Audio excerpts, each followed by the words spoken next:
പാലക്കാട് പല്ലശനയിൽ ഓണത്തല്ല് ആരംഭിച്ചു. തല്ലുമന്തത്തിൽ നടക്കുന്ന ചടങ്ങിൽ ഒരു കുടി 7 കുടി ദേശങ്ങളിലെ ആരോഗ്യവാന്മാരായ പുരുഷന്മാരാണ് തല്ലിനിറങ്ങുക. ആ ദൃശ്യങ്ങളിലേക്ക് പോകാം. ഒപ്പം അരുൺ ആലത്തൂരും ചേരുകയാണ്.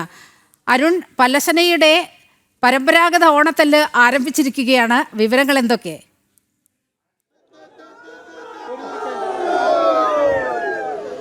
നീലിമ, നൂറ്റാണ്ടുകളായി ആചരിക്കുന്ന ആചാരം അത് മുറതെറ്റാതെ ഇത്തവണയും ആചരിക്കുകയാണ് പാലക്കാട് പല്ലശേനയിൽ. ഇപ്പോൾ ആ ഓണത്തല്ലിന് വേണ്ടിയുള്ള ഒരുക്കങ്ങൾ, അതിൻ്റെ പോർവിളി മുഴക്കുന്നതിന് വേണ്ടിയുള്ള ആ ഒരുക്കങ്ങളൊക്കെയാണ് നമ്മൾ കണ്ടുകൊണ്ടിരിക്കുന്നത്. പല്ലശേന നാട്ടുരാജാവായിരുന്ന കുറൂർ നമ്പിടിയെ അയൽ നാട്ടുരാജാവായ കുതിരവട്ടത്ത് നായർ യുദ്ധത്തിൽ ചതിച്ച് കൊന്നു. തങ്ങളുടെ നാട്ടുരാജാവിനെ ചതിച്ചു കൊന്നതിനെതിരെ ഈ നാട്ടിലെ ജനങ്ങൾ ഒന്നടങ്കം പോർവിള മുഴക്കിക്കൊണ്ട് ഈ കുറൂർ നമ്പിടിയൊക്കെ എതിരെ ചെന്നു എന്നുള്ളതാണ്. അതിനുവേണ്ടി അതിനെ സ്മരണ പുതുക്കിക്കൊണ്ടാണ് ഇത്തരത്തിൽ ഓണത്തല്ല് ആചരിക്കുന്നത്. ഏതായാലും ഇന്നിപ്പോൾ തല്ലുമന്നത്താണ് ഇന്ന് തല്ല് നടക്കുന്നത്. ഈ തല്ലുമന്നത്ത് നടക്കുന്ന തല്ലിൽ ഇന്ന് 1 കുടി 7 കുടി ദേശങ്ങളിൽ നിന്നുള്ള ആരോഗ്യവാന്മാരായ പുരുഷന്മാരാണ് തല്ലിനിറങ്ങുന്നത്. നമുക്കിതിൻ്റെ ഈ ചരിത്രം കൂടെ ചോദിക്കാം. എന്താണ് ഈ ഓണത്തല്ല്? ഇന്നിപ്പോൾ ഓണത്തല്ല്, നാളെ അവിട്ടത്തല്ല്. എന്താണ് ഇതിൻ്റെ പിന്നിലുള്ളൊരു കാര്യങ്ങൾ? ഇതിന് പിന്നിൽ എന്താണെന്ന് വെച്ചാൽ, നൂറ്റാണ്ടുകൾക്ക് മുമ്പ് സാമുദ്രയുടെ കാലത്ത് അന്ന് നമ്മുടെ ഒരു നാട്ടുരാജാവ് ഉണ്ടായിരുന്നു. ഈ നാട്ടുരാജാവിലെ ചതിയിൽ മറ്റൊരു അയൽരാജ്യത്തെ നാട്ടുരാജാവ് കൊല്ലുകയുണ്ടായി. അപ്പം അതിനെതിരെയുള്ള അന്നത്തെ ഒരു യുദ്ധ സ്മരണയാണ് ഇപ്പോൾ എല്ലാ വർഷവും നമ്മളിവിടെ നാട്ടുകാർ അങ്ങനെ ആഘോഷിക്കുന്നത്. അതായത് പാലക്കാട് ജില്ലയിൽ ഇന്നിപ്പോൾ മറ്റിടങ്ങളിലൊക്കെ വിഭവസമൃദ്ധമായ സദ്യയായിരിക്കും. പക്ഷെ ഇന്ന് ഇവിടെ നോൺ വെജ് വിഭവങ്ങളൊക്കെ വെച്ച് കൊലച്ചോറുണ്ടുകൊണ്ട് കച്ച കെട്ടിയാണ് ഇറങ്ങാല്ലേ? അതെന്താണെന്ന് വെച്ചാൽ, നമ്മൾ എല്ലാ വർഷവും യുദ്ധസ്മരണയാണല്ലോ. അപ്പോൾ യുദ്ധത്തെ ഓർത്തുകൊണ്ട് യുദ്ധത്തിന് പോകുന്ന പോലെയാണ് നമ്മൾ പോവുക.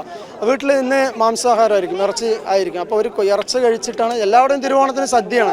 നമ്മൾ കൊലച്ചോറുണ്ടിട്ട് ഇറങ്ങാമെന്നാണ് പറയുക. കൊലച്ചോറുണ്ട്, വെറ്റില മുറുക്കി ഇറങ്ങാമെന്നൊക്കെ പണ്ട് പറയാറ്. ഇന്നിപ്പോൾ കൊലച്ചോറുണ്ടാറുണ്ട് ഉണ്ട് നമ്മൾ യുദ്ധത്തിന് ഇറങ്ങുന്ന പോലെ ഇറങ്ങും. തല്ലിന് പോയി കഴിഞ്ഞാൽ എന്തും സംഭവിക്കാം അല്ലേ? അതെ, പണ്ടൊക്കെ അങ്ങനെയാണ്. നല്ലൊരു അടി ആഞ്ഞു വീശും. എത്രത്തോളം ശക്തിയോടെ ഒരാളെ ആഞ്ഞു വീശാൻ പറ്റുമോ അത്രയും ശക്തിയോടെ തന്നെ നമ്മൾ അടിക്കുകയാണ്. ചോര വരെ വരും. 5 പേരിലും 15 ചോര വരെ തെറിക്കാറുണ്ട്. അടിക്കാൻ നിൽക്കുന്ന രീതി എങ്ങനെയാണ്? 2 പേരും മുഖത്തോട് മുഖം നോക്കി? അല്ല, ഒരാളെ കൈ രണ്ടും പൊക്കി വെച്ചിട്ട് കണ്ണ് അടയ്ക്കും. എന്നിട്ട് ഒരാളെ ഇങ്ങനെ നിർത്തിയ ശേഷം ബാക്കിൽ നിന്ന് ഒരാൾ ആഞ്ഞടിക്കുകയാണ്. അത് കാരണവന്മാരുണ്ട് അതിനായിട്ട്. ഇപ്പോൾ അതിന്റെ തയ്യാറെടുപ്പുകളൊക്കെ പുരോഗമിച്ചുകൊണ്ടിരിക്കുകയാണ്. ഈ തല്ലിന് വേണ്ടി ഇറങ്ങുകയാണ് 1 കുടി 7 കുടി ദേശങ്ങളിൽ നിന്നുള്ള ആരോഗ്യവാന്മാരായ പുരുഷന്മാർ. അവരാണിപ്പോൾ തല്ലുമന്നത്ത് നടക്കുന്ന ഈ തല്ലിൽ പങ്കെടുക്കുന്നത്. നാളെയാണ് അവിട്ടത്തല്ല് നടക്കുന്നത്. പല്ലശേനയിൽ തന്നെയുള്ള വേട്ടക്കൊരുമകൻ ക്ഷേത്രത്തിലാണ്. അവിടെ നായർ സമുദായമാണ് വേട്ടക്കൊരുമകൻ ക്ഷേത്രത്തിൽ തല്ലിന് ഇറങ്ങുക. ഇപ്പോഴേതായാലും 1 കുടി 7 കുടി ദേശങ്ങളിലെ ആരോഗ്യവാന്മാരായ പുരുഷന്മാർ തല്ലുമന്നത്ത് നിന്നും ആ തല്ലുമന്നത്തിന് മുന്നിലെ ഗ്രൗണ്ടിലേക്ക് തല്ലിനിറങ്ങുന്ന കാഴ്ചയാണ് കാണുന്നത്.